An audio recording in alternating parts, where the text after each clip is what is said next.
اس کے علم سے لوگ فائدہ اٹھا رہے ہیں، او علم ينتفع به، یا وہ ایسا علم چھوڑ جائے مرنے والا کہ لوگ اس سے فائدہ اٹھا رہے ہیں، او ولد صالح يدعو له، یا پھر ایسی نیک اولاد چھوڑ دی تربیت کر کے کہ جو مرے بعد ان کے لیے دعائیں مغفرت کرتے رہتے ہیں۔ تو مطلب دعا کی وجہ سے نہیں بلکہ ان کے نیک ہونے کی وجہ سے۔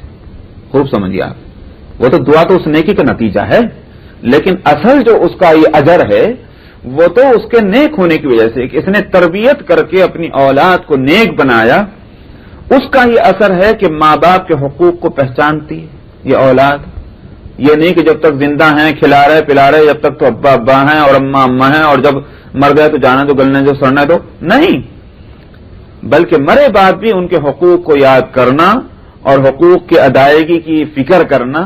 ظاہر ہے کہ جو مر چکے ہیں ان کے لیے ہم کیا کام آ سکتے ہیں یہاں اس کے سوا کہ ہم ان کے لیے دعائیں خیر کرتے رہیں۔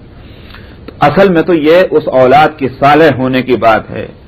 تو فرمایا کہ یہ ایسی اولاد، تو مرنے والا تو مر گیا، مگر یہ کہ اولاد ایسی قائم کر گیا، جب تک یہ اولاد زندہ رہے گی دعائیں کرتی رہے گی اس کا عمل جاری رہے گا۔